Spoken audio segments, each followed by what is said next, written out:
নবী করিম সাল্লাল্লাহু আলাইহি ওয়াসাল্লামের 7টি সোনালী ফরমান যা প্রত্যেক মুসলমানের জন্য জানা ফরজ।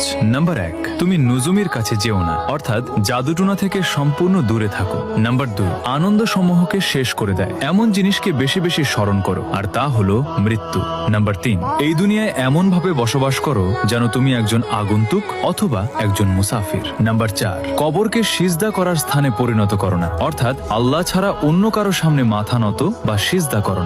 নাম্বার 5, যে ব্যক্তি নামাজের গুরুত্ব ছেড়ে দেয় আল্লাহ তাআলা তার প্রতি গুরুত্ব ও দয়া ছেড়ে দেন। নাম্বার 6, যে ব্যক্তি প্রত্যেক ফরজ নামাজের পর আয়াতুল কুরসি পাঠ করবে তার এবং জান্নাতের মাঝে শুধু মৃত্যুটুকুই দূরত্ব হিসেবে বাকি থাকবে। নাম্বার 7, নবী করিম সাল্লাল্লাহু আলাইহি ওয়াসাল্লামের ইরশাদ, যে ব্যক্তি আমার হাদিস শুনলো এবং যেভাবে শুনলো ঠিক সেভাবেই অন্যের কাছে পৌঁছে দিল, কিয়ামতের দিন তার উপর আমার সুপারিশ ওয়াজিব হয়ে যাবে। ভিডিওটি ভালো লাগলে লাইক, শেয়ার এবং